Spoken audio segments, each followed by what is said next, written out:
These woodworking myths are holding you back, so let's talk about them before that happens. The reality is that knowledge and good technique is always better than expensive tools. In fact, here's an experiment you can try. If you have a friend who's a master woodworker, swap wood shops with him for one day and then build the exact same projects and then see whose project turns out better at the end. You can buy a $200 chisel and use it, and it might work out well at first, but if that chisel gets dull and you don't recognize it, it's going to work like a $5 chisel. However, if you have a $20 chisel and you take care of it and you sharpen it properly and maybe go through the effort of learning how to sharpen a chisel and learn how to use that chisel, it'll outperform that $200 chisel all day long. Start with the basics, and during that process, I think you're going to figure out what tools you actually need to upgrade. A lot of the tools that I have now are still the ones I started with, and they work just fine. However, there are some that I've replaced 1, 2, even 3 times, because I kept finding that there was benefit in some of those tools being a little bit nicer. My best example is my sander. I spent a lot of money on it, but it does cut down on my sanding time. It's nice and ergonomic, so it feels good in my hand. And it's just a pleasure to use. So for me, that was well worth it. But I can also say it really took me using that crappy sander to realize I wanted a nicer one. No, not even close. In woodworking, there's almost nothing that's perfect. Wood isn't even perfect. Wood moves. Nothing stays perfect. So you trying to make an imperfect thing perfect might just drive you crazy. Even at the highest level of woodworking, woodworkers make adjustments, they use shims, they hide their mistakes. In fact, some might even say what makes you a great woodworker is your ability to hide mistakes. It's actually a really good skill to have. Matter of fact, I think I made the biggest strides in woodworking when I started learning all the techniques and how to hide your mistakes. Perfectionism equals paralysis. If you focus on one thing for too long, you'll never finish your project. It's far better to finally finish your project than to leave it unfinished yet perfect. Don't focus on perfection, focus on enjoying the process, focus on learning, and focus on doing your very best. After that, nothing else matters. And before I get on to my third myth, I'd like to ask you guys to like and subscribe to my channel. It really helps me out and costs you guys nothing. Thanks in advance, I really appreciate you guys. Well, first off, these days plywood isn't even cheap anymore. But the reality is, in most cases, plywood and dimensional lumber is affordable, strong, and versatile. And plywood's also super dimensionally stable, so it's great for making jigs and fixtures, or even cabinets. And this is why you'll see some of those pros even using them for jigs, fixtures, especially cabinetry for their workshop or workbenches or miter stations. Plywood and even dimensional lumber is great for all sorts of things. Some of my first projects that I built were completely out of 2x4s from Home Depot. They turned out great. And honestly, I still have some of that furniture in my house to this day, and I love it. Some of that dimensional lumber from like Home Depot or Lowe's, that stuff's especially great when you're doing like rustic style projects where it doesn't need to have perfect edges or need to be perfectly straight. So bust that stigma. Good results come from a good design and building techniques, not material snobbery.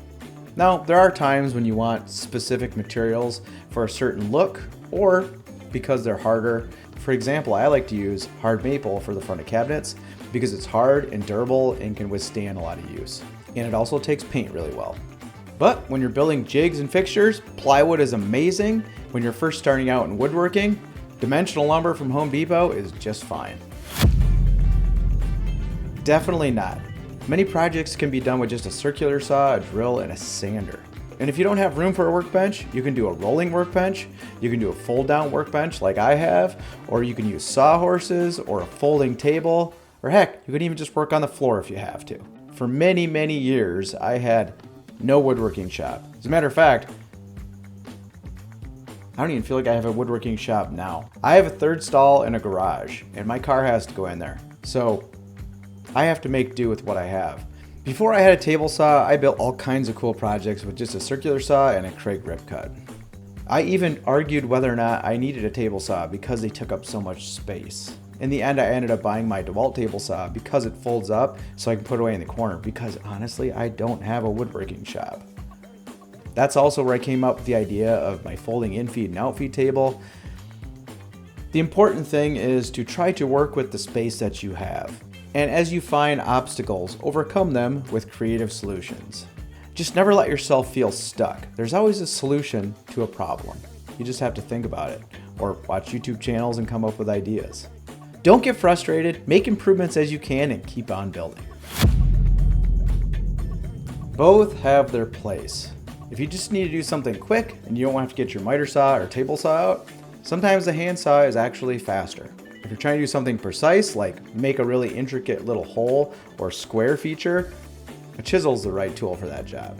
In most cases, hand tools are best for very unique, intricate things.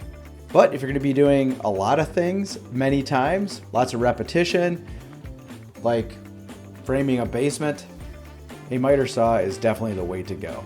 If you want to build cabinets and precision is important, go for the table saw. When I was tapering a table leg, I tried using a regular hand plane for that, and then I decided that my power hand plane was a much better choice. It's important to learn when to use which tool. No! Mistakes are learning opportunities. And honestly, I don't know how I would ever learn without making mistakes. If everything just went right the first time, what did you actually learn? Here's an example. When I was building this desk that I'm working on right now, I had an idea to add an inductive charging pad underneath the table so that I could charge my phone just by setting it on this little lightning bolt that I carved into it. Well, I finished the entire table, and then I flipped it over and I started routering out the back because the top had to be thin for the inductive charger to work. And little did I know that that particular router would sometimes start to walk down as you're using it.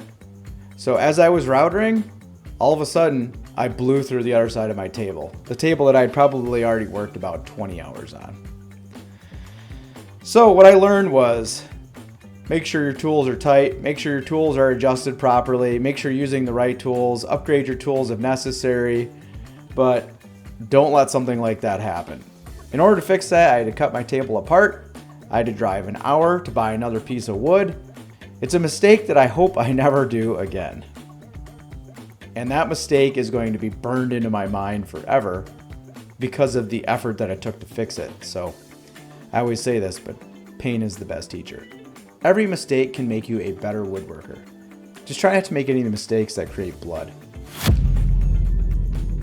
I mean, it can be about building furniture, but it really should be more about the process, problem solving, stress relief, and creating with your hands.